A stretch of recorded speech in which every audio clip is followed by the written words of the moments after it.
Have you ever looked at someone in handcuffs and wondered what their story really is? What if they weren't always broken? What if they were once a hero? A quiet courtroom, a winter morning. No shouting. No drama.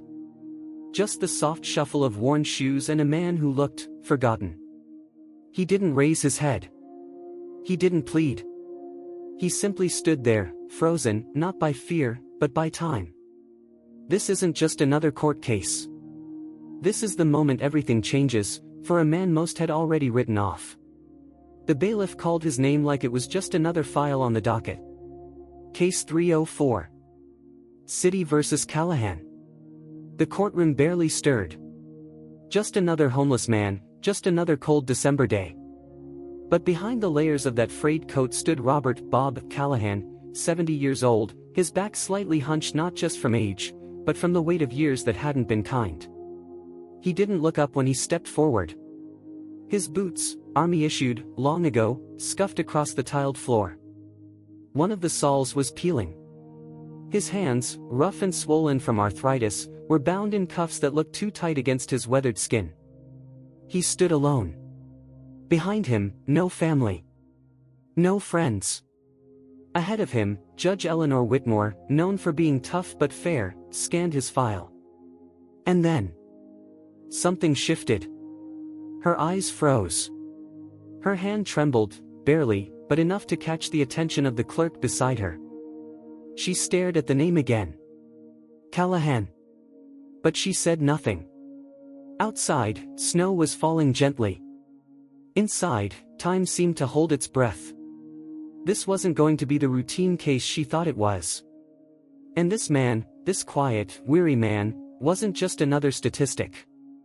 Not today. The clerk cleared his throat. The room shifted slightly, a subtle reminder that this was still a court of law, even if something deeper was beginning to stir beneath the surface. The prosecutor stood, young and sharply dressed. He held the case file with the confidence of someone who had done this 100 times before. For him, it was just another minor charge. Just another name on the docket. Your Honor, he began, voice even and practiced. The defendant, Robert Callahan, age 70, has been cited on 3 separate occasions over the last 2 months for loitering behind the Beacon Street Cafe. The most recent incident occurred 3 nights ago, just before midnight. Judge Whitmore didn't look up. She kept her eyes on the file, her expression unreadable. The business owner has filed formal complaints, the prosecutor continued. And while there's been no direct disturbance, the defendant has repeatedly been asked to leave the premises and has refused. He was warned. Multiple times. Bob didn't flinch. He stood motionless, his hands still cuffed in front of him, his shoulders drawn in. The lights above were cold and flat, casting the deep lines in his face into something almost carved. The prosecutor adjusted his tie and moved on. Police report states Mr. Callahan was found behind the establishment near the kitchen exit, seated on a milk crate next to the dumpster. When officers approached, he did not comply with their instruction to vacate. Instead, he reportedly asked for more time. He turned slightly toward Bob now.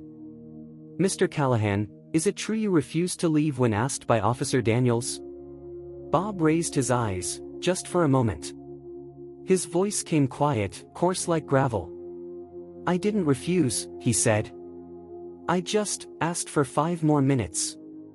I was eating. The prosecutor blinked. Eating? Bob nodded once, slow. The cook leaves things sometimes. What doesn't sell? Sandwich halves. Biscuits. I wasn't bothering anyone. Silence settled like snow. The judge looked up then. Her eyes lingered on Bob for a breath longer than necessary, but she didn't speak. The prosecutor pressed on. This is his 3rd citation this year, he said. Given the pattern of behavior, the city recommends a 30-day no trespass order for the downtown business district and 20 hours of community service. The words hung heavy in the air. A no trespass order would be nothing short of a slow sentence for someone like Bob. Bob looked over at the judge now. Directly. Not defiantly, but steadily. That means I can't go to the shelter on 4th, he said. That's downtown. No one answered. It's where I get warm. It's where I eat. Tuesdays and Thursdays at the church. He exhaled slowly, then added, it's the only place I sleep inside. The prosecutor shifted again, uneasy. His voice softened, but he stayed on track. We understand this is a difficult situation, he said. But businesses have rights, and repeated violations can't be overlooked. The judge held up her hand gently. The prosecutor stopped mid-sentence. She turned to Bob, adjusting her glasses. Mr. Callahan, she said, voice calm but firm. Do you have legal representation today? Bob shook his head. The public defender was called to another hearing, he replied. Said he'd try to be back, but I guess. His voice faded. Would you like to speak on your own behalf? There was a long pause. Then Bob nodded. He didn't clear his throat or steady himself. He simply spoke, honestly, plainly. I'm not asking for anything special, he said. I'm just trying to stay warm. Trying to make it through another night without freezing. He paused. You could hear the heating vent hum in the silence. I don't ask folks for money. Never have. I don't cause trouble. I sit where the steam from the kitchen leaks out the wall, and I eat what Jimmy, the cook, leaves for me. That's it. The judge looked down at something in the file again. Something she hadn't seen before. She flipped a page, then another. Her brow furrowed. Jimmy, she repeated. You know him?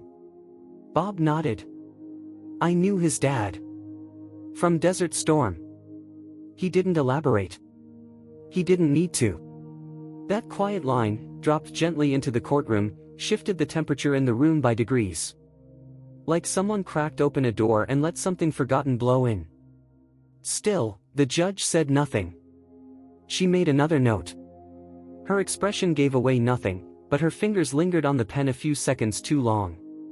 Bob lowered his eyes again, not in shame, but in weariness. The courtroom waited. No one moved.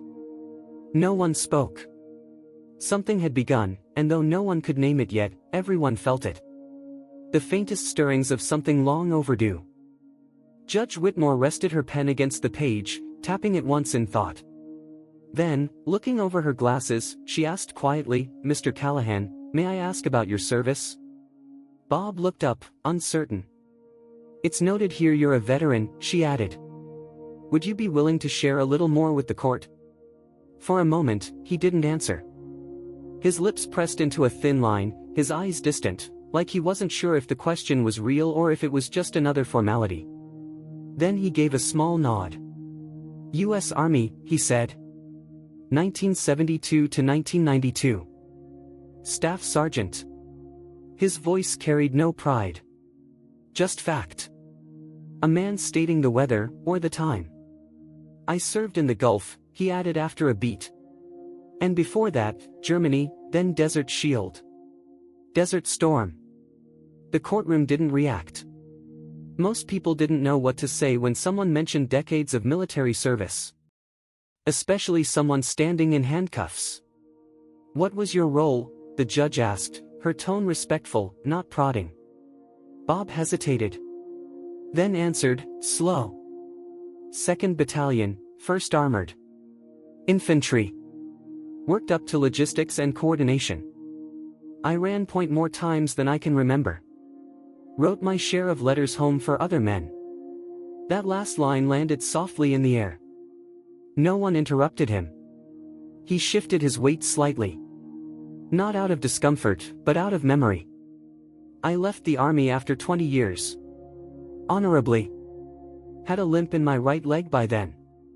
Took a little shrapnel outside Kuwait City. Nothing dramatic. Just enough to let me know when the rain's coming. A few people in the gallery chuckled faintly, older men, mostly. Veterans maybe. The kind of laugh that doesn't come from humor, but from understanding. The prosecutor, who'd remained silent since the conversation turned, finally cleared his throat. Your Honor, while we respect the defendant's service, I'm not sure how this is relevant to the current matter. I believe it is, Judge Whitmore cut in. Not sharply, but with finality. She turned back to Bob. And after your service? What happened then? Bob shifted again. A flicker of something passed through his eyes. Regret, maybe. Or just the weight of time. I worked construction, he said. Union jobs mostly. Good work. Until my back gave out. Couldn't lift the way I used to. Spent a few years doing maintenance at an apartment complex in Worcester. Then the owners changed hands. Got laid off. He paused, then added with a trace of dry humor, turns out, a limp and bad knees don't make you popular in a job market full of 20-year-olds. And the VA? The judge asked gently. Bob looked down. I tried, he said. But paperwork got lost. Had to start over twice. Then the pandemic hit. Appointments got pushed back 6 months, then a year. There was a long, quiet pause. He didn't need to say the rest. Everyone in the room could fill in the blanks: lost benefits, missed rent, a late paycheck that never came. Then one night outside, too cold to sleep, and suddenly years had passed. Judge Whitmore nodded slowly. Not as a signal of judgment, but recognition. Thank you, she said, her voice quieter now. Bob gave a small shrug. His expression didn't change. But for the first time since entering the courtroom, he didn't look like a man waiting to be dismissed. He looked like a man being heard. The courtroom door opened with a low creak, and the sound of polished shoes echoed across the floor, measured, deliberate. Everyone turned. A tall man in a dark charcoal suit walked in, calm but focused, carrying a leather briefcase and the air of someone used to moving through important rooms. He didn't look like he belonged in a municipal court hearing a loitering case, and yet here he was, heading straight for the empty defense table. Judge Whitmore straightened, brows narrowing ever so slightly. Excuse me, the man said, addressing the bench directly. Thomas Aldridge, Your Honor. I'm here to represent Mr. Callahan. Bob blinked. He didn't speak. Didn't move. Judge Whitmore looked down at the case file, flipping through the documents again, searching for a name that wasn't there. This is highly irregular, Mr. Aldridge, she said, voice carefully measured. The court was not informed of any representation. I understand, Aldridge replied. This arrangement was made only moments ago. I'd asked the court's permission for a brief recess to confer with my client. The judge's eyes narrowed further. She studied him, his crisp suit, his confident tone, the way he stood as though this moment didn't faze him. Then she looked at Bob. Bob's expression was blank. Confused. He gave the slightest shake of his head. I didn't call anybody, he murmured. Aldridge turned toward him, his voice low but firm.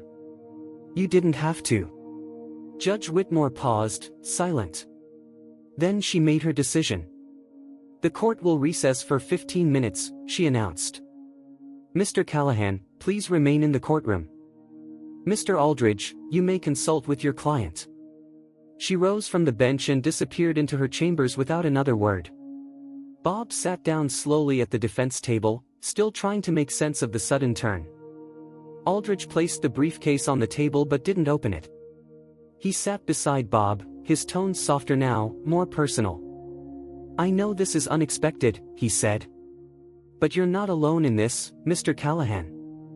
Not anymore. Bob looked at him sideways. You're not from legal aid. And you don't look like someone who takes on loitering cases for free. Aldridge smiled, just faintly. You're right. I don't. Then why are you here? A quiet beat passed. Because you helped someone once, Aldridge said. And that someone didn't forget. Bob frowned.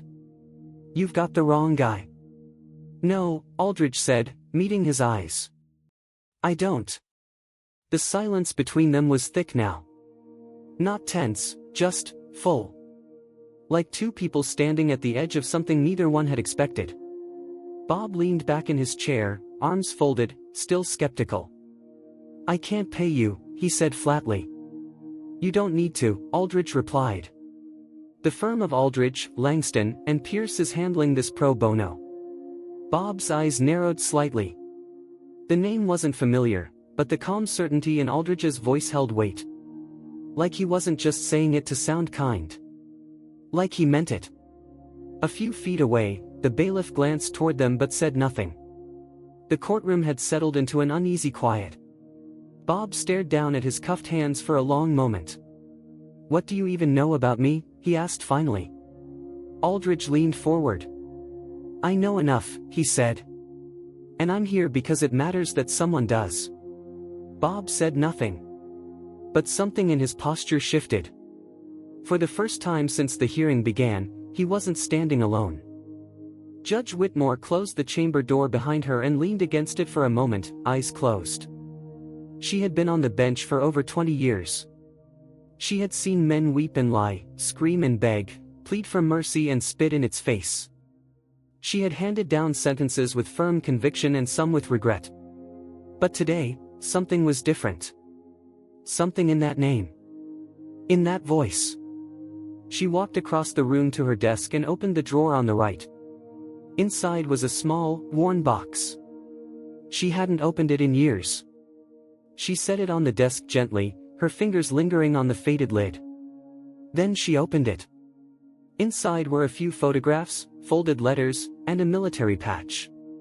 She pulled out one picture, a young man in uniform, standing tall, proud, his arm around her shoulders. Her brother. Captain David Whitmore. Her fingers trembled as she picked up one of the letters, the creases soft from being unfolded too many times.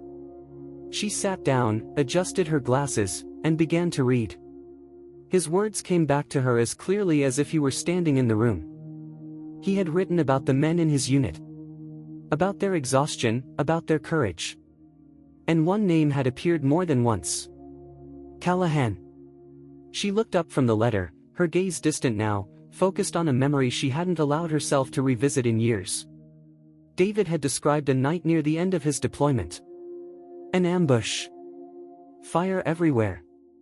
And a staff sergeant who'd refused to leave him behind. Callahan, he wrote, pulled him through the dust and gunfire, kept him talking, kept him awake until the medics arrived. A man who didn't brag, didn't expect thanks. Just did his job, and then disappeared into the desert like a ghost. At the time, she had read it with a lump in her throat, proud and afraid. Her brother had survived that night. Only to be killed weeks later by an IED during a routine patrol. The grief had been unbearable. The silence after his funeral even worse. She had tried to find the man who saved him. Had written letters, made calls. But the army told her that Sergeant Callahan had been redeployed. Then, later, discharged. No further details available. Now he was here. In her courtroom. In cuffs. Not as a hero. Not as a decorated veteran. But as a man just trying to survive a Boston winter with nowhere else to go. Her hand touched the photograph once more. David was smiling. He had always smiled like that, like nothing could touch him. She folded the letter carefully and placed it back in the box. Then she picked up the phone. After a few rings, someone answered on the other end. "Colonel Matthews," she said. "It's Eleanor Whitmore." A pause. "Yes, I know it's been a while." Another pause, longer this time. "I need a favor. I need it today." She gave him the name. Listened as he repeated it. Heard the change in his tone.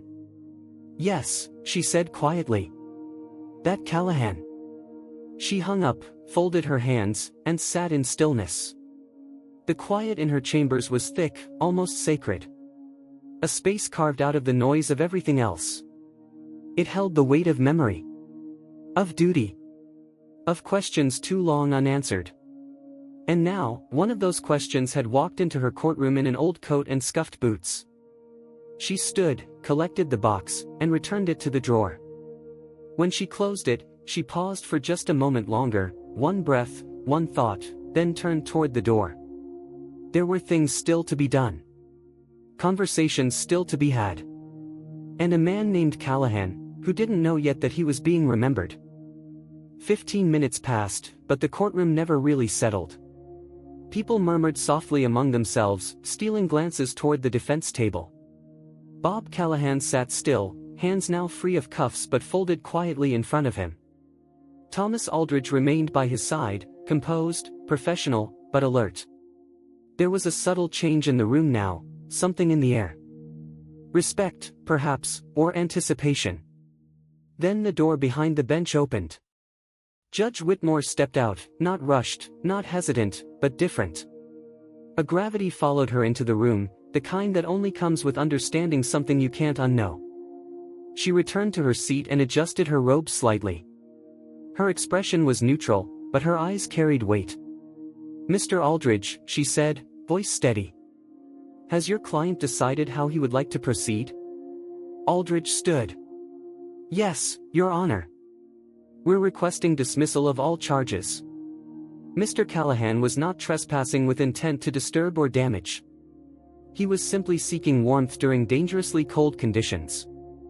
Additionally, we can provide sworn statements that the cafe staff was aware of his presence and allowed him to rest behind the building without complaint. The prosecutor, who had remained silent during the recess, rose now, frowning. "Your Honor, while we understand the humanitarian considerations, the fact remains, this is the third citation. Businesses have a right to protect their property." Judge Whitmore raised a hand, just slightly.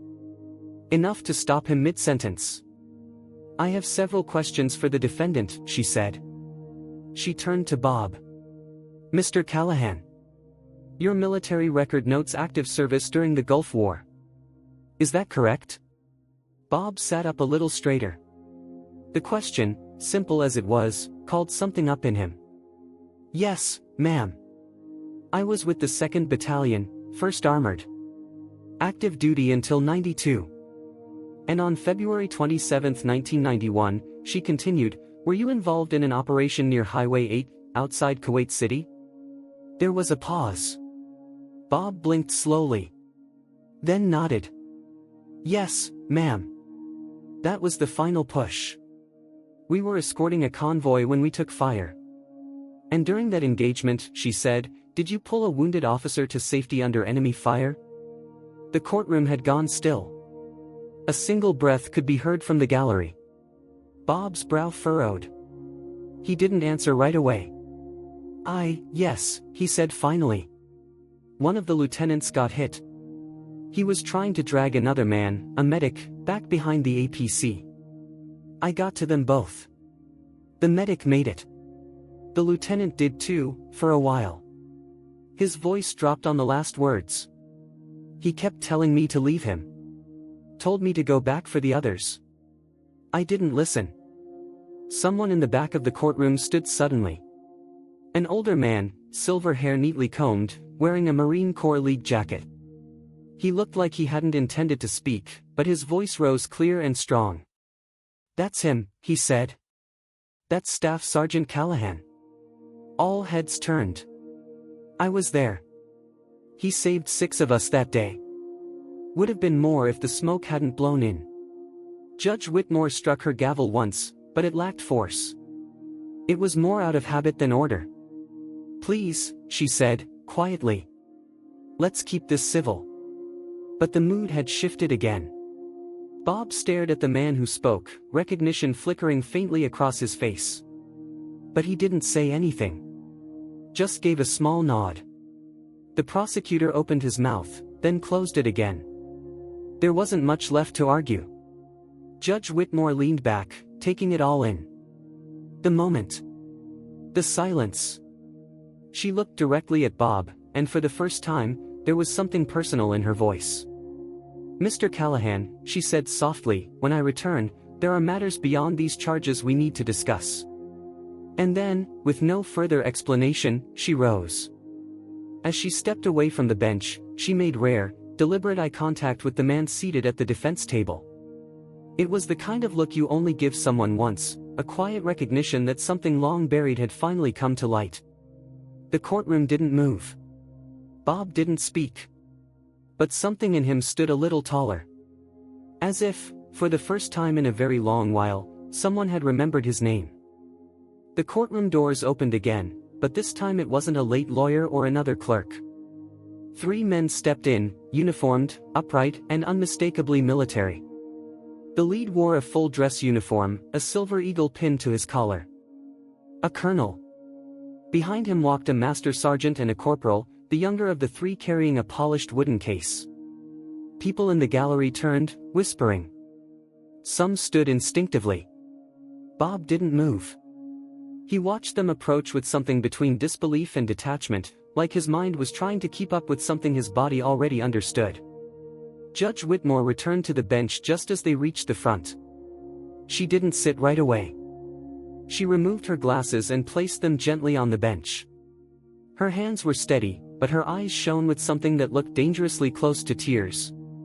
Before proceeding, she spoke, not as a judge, but as something else entirely. "There is a personal matter I must disclose to this court," she said, voice even but quiet. "The Lieutenant Robert Callahan rescued during the Gulf War was my brother." Gasps moved through the room like a slow wave. Bob blinked once, then again. His mouth opened slightly, but no words came out. "Captain David Whitmore," she said. "He wrote home about the man who saved him. The man who didn't leave him behind." She turned to Bob, and for a second, no bench, no robe, just a sister speaking to the man who gave her family more time than war was ever willing to allow. "You gave us 2 more weeks with him. And in those 2 weeks, we got to hear his laugh. See his handwriting. Feel like we still had him. That time, it meant everything." The colonel stepped forward now. "Staff Sergeant Callahan," he said. "The United States Army has been attempting to contact you. Your name came up during a full review of unprocessed commendations and benefit delays for veterans of Operation Desert Storm." The corporal opened the wooden case. Inside was a medal, gleaming silver and blue, with a deep ribbon that caught the courtroom lights. "This is the Silver Star," the colonel continued. "For gallantry in action under enemy fire, for saving the lives of 6 servicemen while injured, and for ensuring the safe evacuation of the wounded on February 27, 1991. He paused. "This award is long overdue." He held it out, not like a presentation, but like a return. Bob stood slowly. His knees cracked as he rose. No ceremony. No fanfare. Just silence. "I don't know what to say," he whispered. "You don't have to say anything," the colonel replied. "You've already said enough, with your actions." From the back of the courtroom, the older Marine who had spoken earlier rose to his feet again. He stood tall, back straight, and called out in a firm, commanding voice. "Attention on deck." It started with him. Then another. And another. One by one, men and women, some in uniform, some in street clothes, all carrying that unmistakable stillness of service, rose to their feet. The gallery was silent. But standing. Even the prosecutor stood, his hand resting flat against the table. No objections. No further remarks. Just respect. Judge Whitmore reached for the gavel. But before she brought it down, she looked at Bob one last time. "In light of these facts," she said, "all charges against Staff Sergeant Robert Callahan are dismissed, with prejudice. This court stands adjourned." She struck the gavel once. A sound that, for the first time in that room, didn't end something. It began it. After the judge left the bench and the crowd slowly began to disperse, Bob remained where he stood. He held the medal in both hands, not like a trophy, but like something fragile. Something he wasn't sure he deserved to touch. The colonel and his men gave him a quiet nod before they turned to leave. No speeches. No orders. Just acknowledgement. Then, from the side of the room, a man stepped forward. Late 30s. Apron still tied around his waist. His eyes were red-rimmed, voice thick. "Mr. Callahan," he said softly. "You don't know me. I'm Jimmy. My dad used to work at the Beacon Street Cafe. He was the cook there before me." Bob looked up, puzzled. "He used to talk about a soldier," Jimmy continued. said there was a man who saved his unit. That if I ever met a Sergeant Callahan, I should thank him. He stepped closer and held out a hand. So, thank you. Bob stared at him for a moment, then slowly reached out. Their hands met in a firm, quiet shake. Behind them, Aldridge was already on the phone with the VA, speaking in crisp, efficient tones. Paperwork would be expedited. Benefits reinstated. Housing arranged. A moment later, the prosecutor walked over. His tie was loosened now. His expression wasn't official anymore, just human. "Mr. Callahan," he said. "I had no idea. I hope you'll accept my apology." Bob didn't speak right away. Then he gave a slow nod. "You were just doing your job," he said. "That's all any of us ever try to do." And with that, the room thinned out, leaving only a few behind. Bob stood there still, medal in hand, back straighter now than it had been in years. He didn't smile. But for the first time in a long while, he wasn't alone. 2 weeks later, the apartment still didn't feel like his. The walls were bare, save for a single frame, his silver star, freshly mounted next to the old army patch he thought he'd never see again. The metal gleamed softly under the morning light, but Bob didn't look at it often. He stood in the bathroom, staring at his own reflection. The sink was clean. The towels were folded. The floor didn't creak when he walked. He touched the collar of his shirt, still stiff from the packaging. The VA housing program had moved quickly, faster than he ever imagined. The place wasn't large, but it was warm. It was quiet. And it was his. A knock came at the door. Bob opened it slowly. Judge Eleanor Whitmore stood there, out of her robe now, wearing a simple coat and holding a small box. "May I come in, Sergeant Callahan?" she asked. He stepped aside without a word. They sat across from each other in the small living room. The box rested between them on the table. "I brought something I thought you might want to see," she said, lifting the lid. Inside was a bundle of letters, her brother's handwriting still crisp, still intact after all those years. She handed one to Bob. "This one," she said, "he wrote the morning after you saved him." Bob's hands were steady, but his eyes weren't. He opened the letter, read the first line, and let out a quiet breath. It said nothing heroic. Nothing dramatic. Just truth. They sat in silence for a while, two people bound not by duty, but by memory. And when she rose to leave, she placed a hand gently on his shoulder. "You were never forgotten," she said. "We just didn't know how to find you." Bob nodded once. His voice came low. "Now you have." And for the first time in a long, long while, he believed it. The story of Robert "Bob" Callahan is more than just a courtroom drama. It's a powerful reminder that behind every silent struggle, there may be a legacy of sacrifice we've failed to see. Bob didn't stand out. He didn't ask for help. But once someone took the time to listen, everything changed. His courage, long forgotten by a world that moved on, was finally honored. This isn't just a story about a veteran, it's a story about all of us, and how easy it is to overlook those who gave so much, only to be left behind. The greatest lesson? Sometimes, all it takes to restore dignity is to remember someone's name. Have you ever wondered how many people around us carry untold stories of bravery, quiet service, or personal sacrifice, stories that may never be heard unless we choose to ask, to notice, to care? What if your neighbor, your coworker, or the man you pass on the sidewalk every morning was once someone's hero? How different would the world be if we made space for those stories to rise again? If this story touched you, don't let it stop here. Speech balloon, like, comment, and share to spread the message. Bell subscribe to Legacy of Courage Stories, where forgotten heroes are remembered.